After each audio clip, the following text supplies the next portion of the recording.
Hi, everybody, and welcome to the Intuitive Catalyst Podcast. I'm Leilani, your host, and today is a solo episode.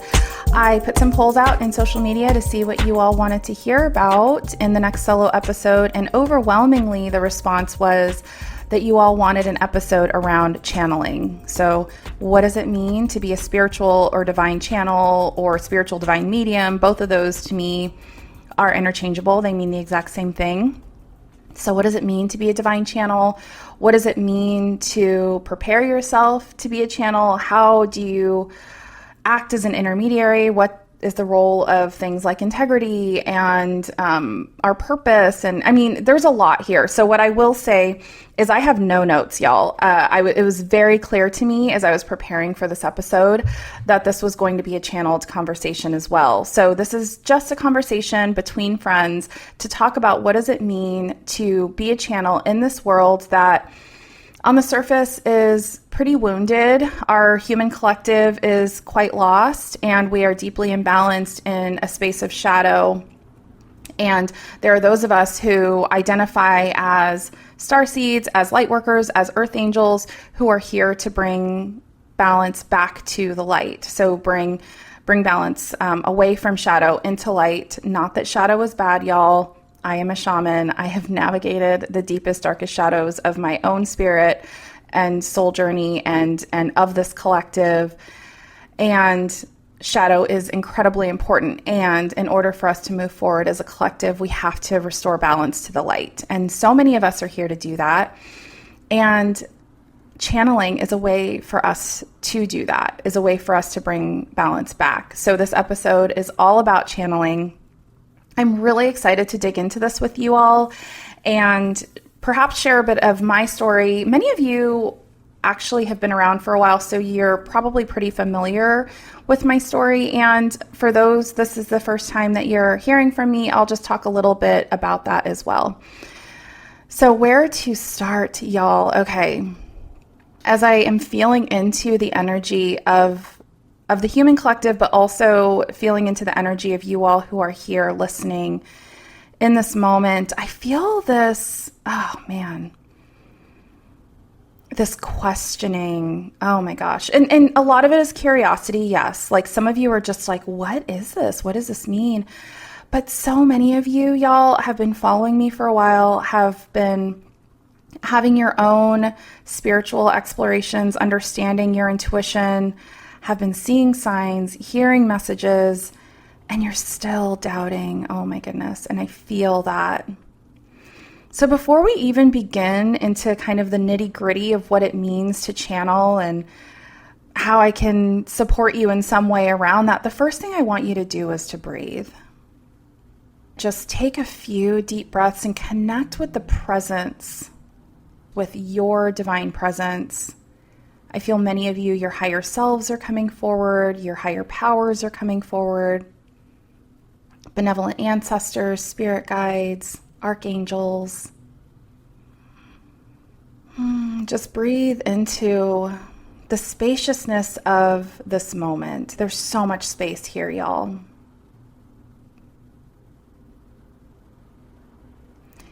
And not coincidentally, in this spaciousness is where you can begin to pay attention and notice the messages that are arising, the tiny hints, the songs that are playing in your mind.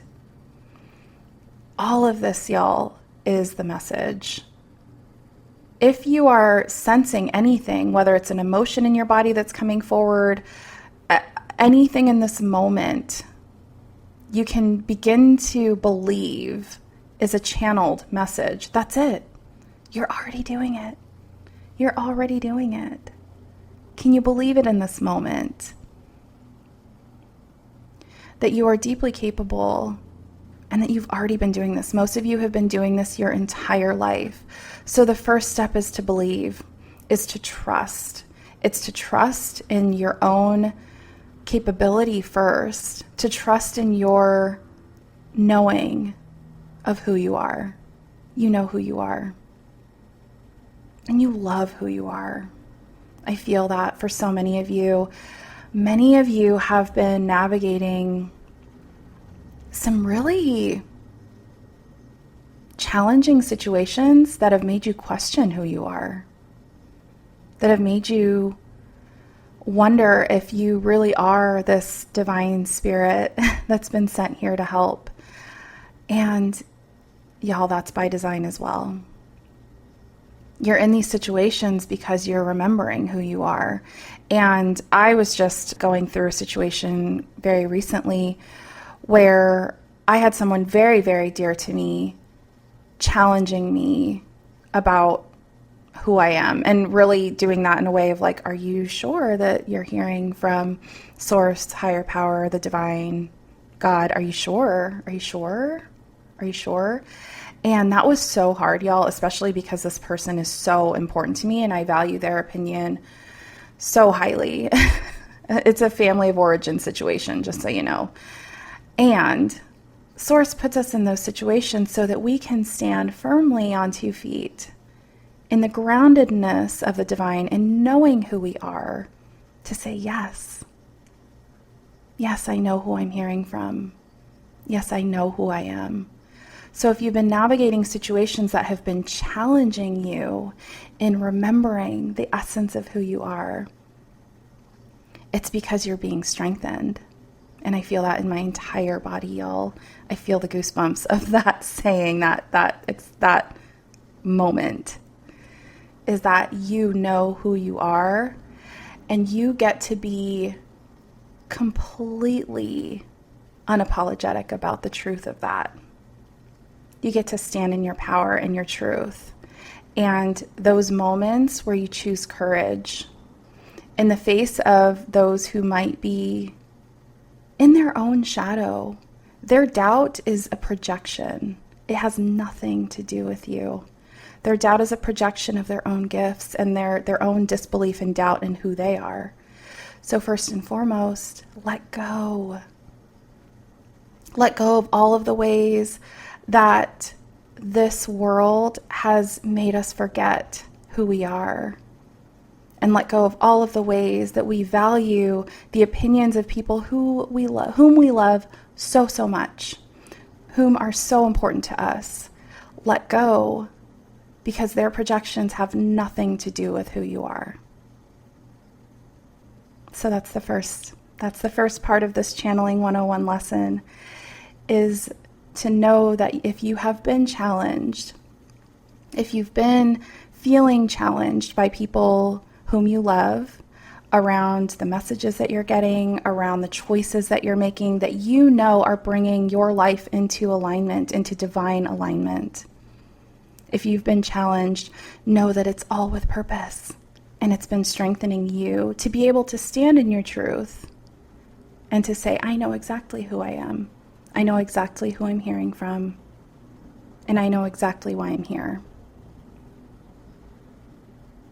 So breathe into that for a moment before we move on to the next piece. You know who you are. You know why you're here. And you can trust your ability to communicate that to the people you love. Some of you, it's like, well, I don't love this person. I'm hearing that too. It's like, well, the people that are challenging me are people that I don't necessarily really care about. You're quietly quitting at work. Like, I feel that for so many of you. It's like, these people are challenging me, but I don't. So my question to you is, when are you going to begin to be brave, my love? If you're in situations, and I felt that in my whole body, if you're in a situation where you're getting constant bombardment, I'm hearing bombardment of messages that you must stay small, play small, that you feel physically ill or your mental health is suffering because you are in an experience, a situation, a work situation, whatever it is, a friend group, where you are being bombarded with messages of, you better stay small if you want to be here. It's time to be brave, love. Like you've already gotten so many messages, so many signs that it's time to move on. So what is keeping you there? There's a part of you that feels some sense of comfort by being in that situation. There's a part of you that is getting something out of it. It's time to get crystal clear about that. And it's time to get crystal clear about what is needed. What is the one step forward? What is one right move? What is the one stone lit up on my path in this moment to allow me, that would allow me to give myself permission to begin moving into spiritual alignment. For some, it might just mean looking at job opportunities. Maybe today is finally the day where you just open up LinkedIn or wherever people look for jobs these days. I don't even know, y'all. I'm like, I don't think I ever want to go back to working for anyone other than myself. But wherever you look for jobs, maybe it's just today is just like today I look. Maybe it's about speaking your truth in a meeting or speaking your truth in a relationship where you've been feeling too small. And this doesn't mean to blow it up. And I say this in many episodes. It's like, I don't mean blow up your life. That is not what I mean. What I do mean by this is that you know exactly what the first right thing is, the first right step. And it requires courage. And it requires trusting that you're hearing clearly. Again, this is about channeling, y'all. So what would it take for you today to find a quiet space, to breathe 3 deep breaths with no intention in the moment, just to be? Take 3 deep breaths and perhaps ask, what is the first right thing? What is the next step? What is the one stone lit up on my path that would allow me to stand in the wholeness of who I am today? That's it. And if you get a response, if you hear a song in your head that gives you a hint, if you see something in the physical, if you see a sign, if you hear a message outright, or if you feel something in your body, that's all information and you're already channeling, my friend. So exciting. I'm so happy for you. So the next place we are going is, what does it actually look like to be a channel? Like dedicated, I am dedicated to my practice as a channel. There are a few things that I do every single day to enable me to be a clear channel. And this is going to look different for everybody, but what I would encourage you to do is to connect and understand, what does it mean for me to be dedicated to my practice as a channel? That could be something you could journal about. It's something you could sit in meditation about. For me, what this looks like is every single day, every single morning, the first thing I do after I greet my son is drink a glass of water, full glass of water, smudge, clear my energy, because y'all, we are journeying in our dream state, especially those of us that are incredibly tapped in. Like, you are leaving your body, you're doing some work, you're doing the spiritual thing in your sleep. And so when you wake up, it's really important for you to clear your energy. I clear my energy morning and night. And what that and oftentimes throughout the day because of the nature of the work that I do. And so for me, what clearing my energy looks like is drinking that glass of water and smudging. So dried sage, you could also use things like Florida water, but any tools that you would use to clear your energy. So I burn dried sage and I put the smoke all over my body and just kind of like clearing my energy field. And then I use sound bowls. I do sound bowls and chimes to just, because for me as somebody who is clairaudient, and I'll get into all the clairsenses, but clairaudience is basically I receive a lot of messages through sound. And so for me, sound bowls, chimes are really important for clearing my energy. And so I do those things without fail every single morning. And then I go straight into channeling. I make sure my son is good. He's 5, so he can entertain himself pretty easily, and he'll come in if he needs anything. But I connect. It's the first thing that I do. I put up protections, and I ask the divine, I ask the universe and my benevolent ancestors, any and all spirit guides of good character, I ask them to come forward to place protections over me and my kiddo, actually. And I will ask, I'll set a few intentions, make me a clear channel, create a space for any and all healing that needs to occur. So you get to decide what your mantras and protections and all that looks like. But if you're really dedicated to your practice of channeling, I really encourage you to begin to think about, what does my practice, what does my consistent ritual look like? And this will change over time. Mine has changed so many times over. And so that is my practice to get into my channeling, healing, quote unquote, space. And that's just a metaphysical space. And I do this morning and night, actually. I channel morning and night and throughout the day as needed. And so that's what preparation looks like. The other thing that I do to keep my energy really pure from a perspective of being a divine channel is I move my body. This was something that I didn't do at first when I really began channeling a lot. And this was 2.5 years ago when I really, actually close to 3 years now, when I really started hearing messages really loud and clear.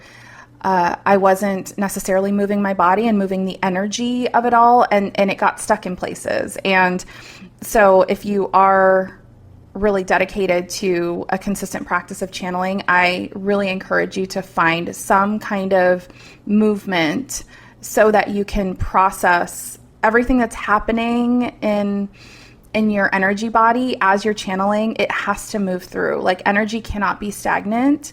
It'll start to, what I'm hearing in this moment is if you are channeling a lot and you're not moving your body, it begins to take up space. Even if you're doing all the other things to clear your energy, it starts to take up space in different parts of your body. The healing can't move through you easily, and it creates blockages. And it's easy, not easy, but it is simple to avoid if you find a practice of movement. For me, I do quite a bit of cardio, so running and elliptical, but I am really practiced as a yoga instructor, yoga practitioner.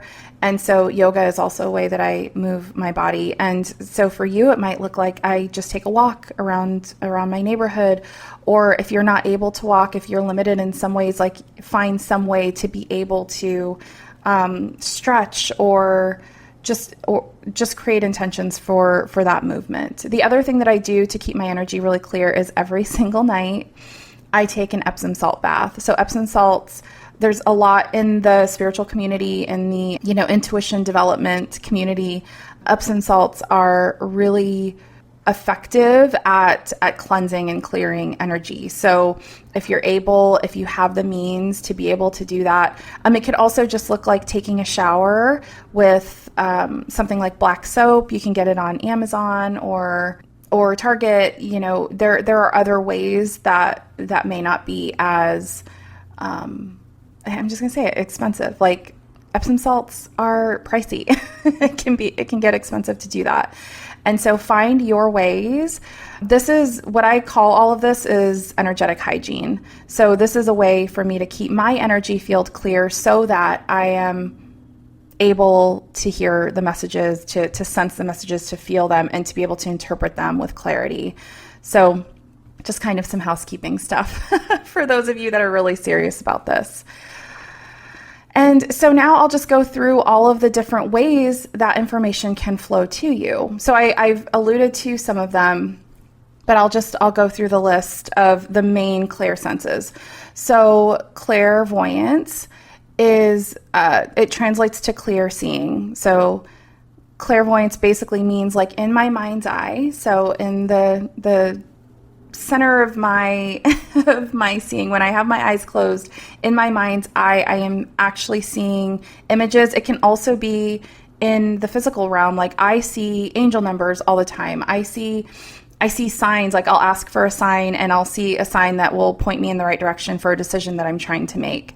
Clairvoyance is all about seeing. So seeing in your mind's eye, seeing in the physical.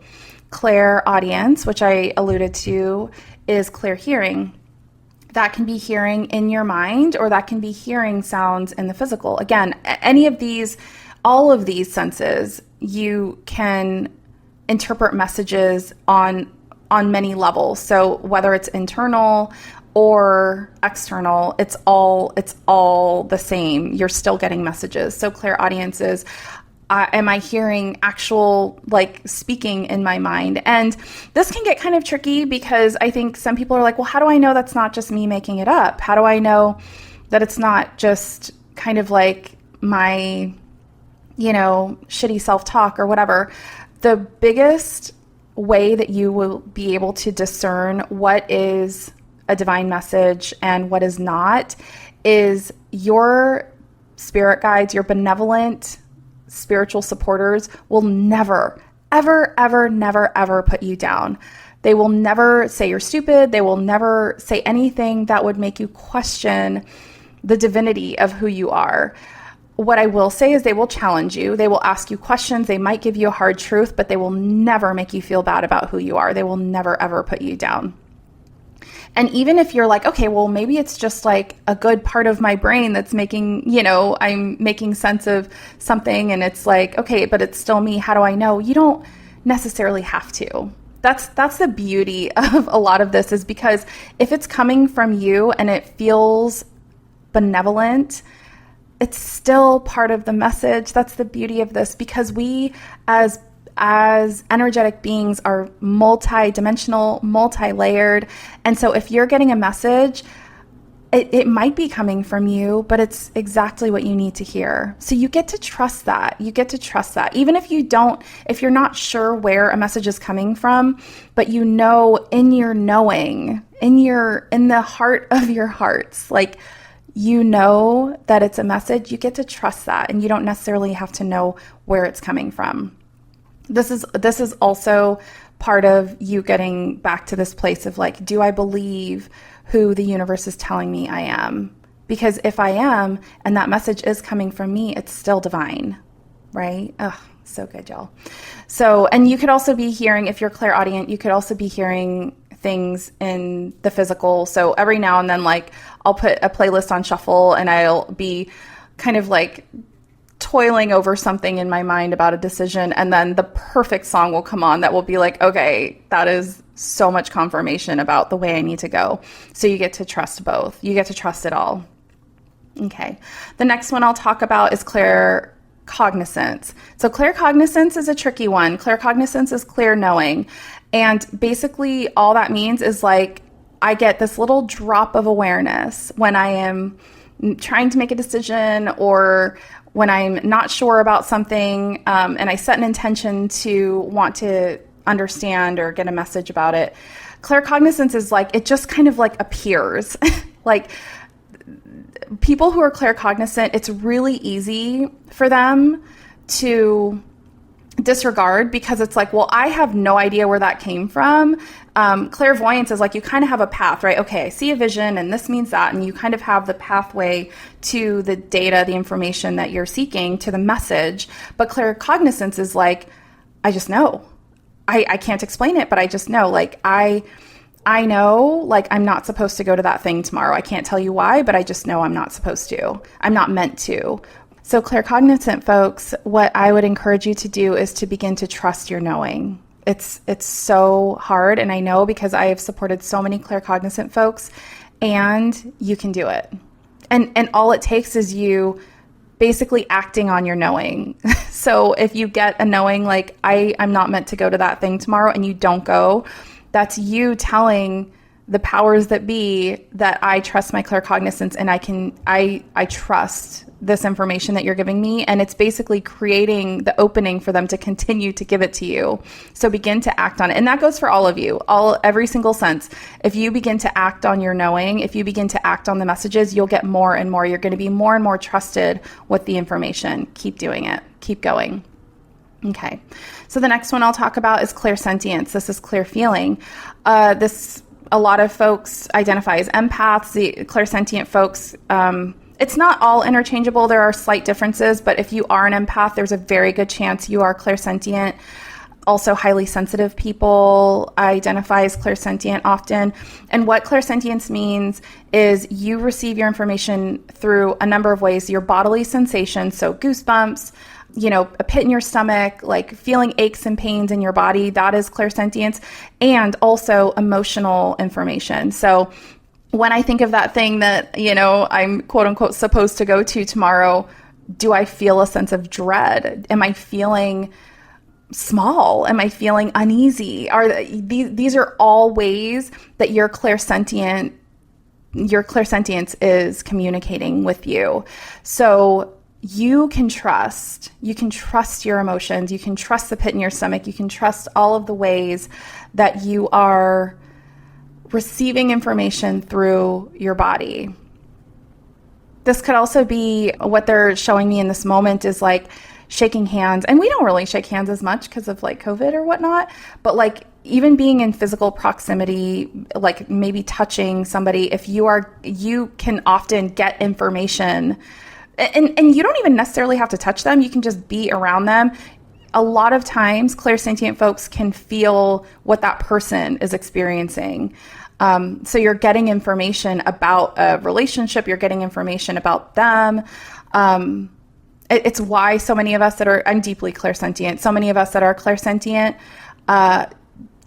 get groceries delivered. Like we hate going to the grocery store or going any place where it's like risky to like take on the emotions or the experience or even like the aches and pains of other people. And so just know it's totally normal. And there is a lot of shielding and protections, again, that's required for all of these, but especially clairsentient folks, because it's so easy for us to take on the aches and pains of others, to take on the emotions of others. It's why, for me, as much as I can understand challenges in mental health and all of that, when loved ones are in a really low place, I will be there for them as best I can, but sometimes I can't be in physical proximity with them when they are going through a depressive episode. How can I support them in other ways? Because it's so easy for me to take on that depressive episode and fall into despair and hopelessness and take that on. So that it's clairsentient folks, boundaries are your friend. Boundaries. Shielding, creating energetic barriers and boundaries so that you are being really, really careful and caring, I'm hearing, about the ways that you are engaging your own energy in those spaces. That's also energy. So if you feel like you sense energy really clearly, that's also, in this moment, they're saying that's also a sign of clairsentience. If you're like, that person just has really wonderful energy, I can feel their energy, that's clairsentience. The next clairsense we will cover is clairalience, and what that translates to is clear smelling. And so this one, I actually have a beloved dog that passed away that every time I used to take him out on walks, I would smell jasmine. And after he passed away, I would still get whiffs of jasmine every now and then. And so that is a way that he is communicating with me. So clairalience is really around being truly psychic with our sense of smell. A lot of times it is like, okay, I'm smelling cologne in my apartment, like a men's cologne, and there's no reason I should be smelling that right now. Or when I first connected with a friend of mine, when my gifts were really blowing up, I was like, why do I smell Filipino food? It's because she was cooking Filipino food in her home. And so clairalience is really just getting intuitive information through our sense of smell. The last one that I will talk to you about is clairgustance, and clairgustance means clear tasting. And this one is, a little bit more rare. I don't support as many people where clairgustance is their main intuitive sense, but it's just like it sounds. You have your intuitive information flowing to you through your sense of taste. Super common with folks like chefs, anyone who does anything with the palate. So if people are like, oh, I know the exact flavor to add to this to make it taste like something else, that is very common in folks who are clairgustant. And also, this has been popping up for me a bit lately because in my journey of really becoming connected to the ways that my trauma responses are showing up, like my fight or flight, I can actually taste in my mouth when I am experiencing fight or flight. So there's some chemical or hormone that our body releases, and I'm actually able to taste that now because that is another way that my intuitive gifts are showing up. So those last two, clairalience, clairgustance, a little bit less common with the folks that I support, but still very, very relevant ways for your intuition to speak to you. Yeah, so that is just the nitty gritty. Those are kind of the ways that the channel information flows to us. We've talked about what it means to protect our energy, to prepare our energy, to clear our energy, to be clear channels. And the last thing that I'll say, just to kind of tie it all together, is, okay, so what? Right? Like, okay, I'm hearing clearly. I'm getting, like, it's probably really easy to be like, okay, so great. Like, I'm getting information. Now what? That now what, so what is entirely up to you. You get to decide, like, what does it mean for me to be a channel in this world that, again, is deeply wounded, that's imbalanced in the shadow? What does it mean to me? What does it mean to me to be a clear channel here? And how do I want to use this beautiful tool that was gifted to me, to us, in order to be who I'm meant to be here? Like, first of all, what does that mean? Who am I? Who am I meant to be here? Why am I here? And how do these gifts tie into that? How do these gifts support me in that? Right? So for me, I'll speak about mine as like, when my gifts really started blowing up, close to 3 years ago, I was deeply out of alignment, deeply depressed, deeply anxious. I was medicated. I was in many, many situations, a marriage, a work situation, like places that I felt like I had completely made myself so contracted and small. I had put myself in these boxes that were too small for me, and I was deeply unfree. And so when my gifts really started popping up, I saw it as a beautiful gift for me to begin to understand, how do I free myself here? In all the ways that I've made myself unfree, what does freedom look like? What does it look like for me to walk the path that I truly believe Source and I co-created when I came here? That's something that has been shown to me so many times, is being in what I call the in-between. So in between incarnations. And we are constantly being reincarnated. Like we have multiple existences and multiple dimensions and multiple lives in multiple timelines all at once. And so, but there are these moments of in between where we are gathering the information from the life we just lived. We're gathering the lessons, we're integrating it, and then we get to choose where we're going next. What lessons are we going to glean? Who are we going to meet? What are we going to be? Who are we going to be? What are we going to do? What is my purpose? All of these questions that are answered in the in-between. And what I've been shown is that our higher power, Source Divine, is always there in the in-between, along with our trusted spirit guides, angels, archangels, ancestors, soul connections.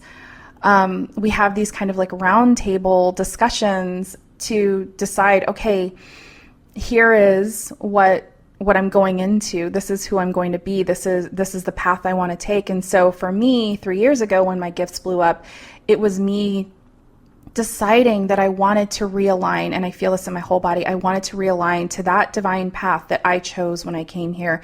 And I knew I was deeply off path in a way. We can be on path and off path at the same time, right? It's like I was off path because I felt all the misalignment, but I was on path because I was making my way toward where I was meant to be, who I was meant to be. And so my channeling allowed me to begin to make decisions to be brave, to make decisions to choose courage when it felt more like my default to stay small and to be quote unquote comfortable, even though I was deeply uncomfortable, but to stay in this life that I had curated and crafted for myself that on the surface looked amazing. There are so many people that were like, I had no idea what you were navigating back then. You just had it all together. Yeah, it's called trauma. It's a trauma response. And my ability to be brave and to let go of all of the things that were keeping me in these cages of my own creation. It was time to let them go. It was time. And it was time for me to make steps toward this divine path that I had chosen before I came here. And so the channeling that I had done in that, especially in those early months, was like, okay, all right. It means speaking up at work. It means, I put out this really vulnerable post that went out we had like at the company I was working at the time, it was a very large company. And we had this kind of like internal social media thing. And I put out this post that was like, I love you to like a bunch of engineers and people who, it just wasn't the culture to come out and say like, whomever you are, I love you. And then I gave some, just like channeled wisdom. I just channeled this like really beautiful, in my mind, it was beautiful. And I said, here's how we can come back into balance, at this company that I was working at. And many people reached out and were like, that was beautiful. I'm in tears. Like, it makes me think of my family and this and that. And many were like, I don't understand you. And you know what? All of it was with purpose. It was really hard for me in that moment because I was so early in my channeling that I was like, oh my God, what did I do? Like, this is so vulnerable. Like, it felt like opening the trench coat, so to speak, of like, this was really, really scary. And like, that was me saying yes to my gifts, right? So in the very, very beginning, it was about being brave. It was about choosing actions and steps and speaking my truth and being in trusting my gifts so much, trusting my channeling so much that my life just began to move into alignment because I was acting on it. And so that's the so what. It's so that we can begin to live the life that we all see in our mind's eye. We know what we desire. We know who we want to be. We know what we want to manifest. We can see it so clearly. We know it in our bones. We know it in our body. We can feel when we're out of alignment, and we so desperately crave to find alignment in those moments. That's the so what. It's so that you can live the life that you are meant to here. It's so that you can be all of who you're meant to be here. Because I can tell you, just by feeling into your energy as you're listening to this, you, my friend, are so important here. And you have everything in your ability to know exactly the messages that are coming through. It's about you trusting. It's you trusting that you're hearing clearly. It's about you trusting that you can and will be brave enough to act on the information you receive. And it's about you stepping forward because we're all in this together. We are all here. We are all here to make a difference. And it's so, so important. You're important. You matter. Even in the moments where you don't feel like you do, you do. And choosing actions that show yourself, show the universe that you know you're important, even when you don't feel important. That is what's going to move you forward. That's what's going to bring you into the alignment that you crave.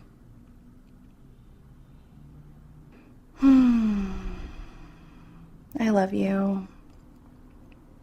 I love you so much, friends.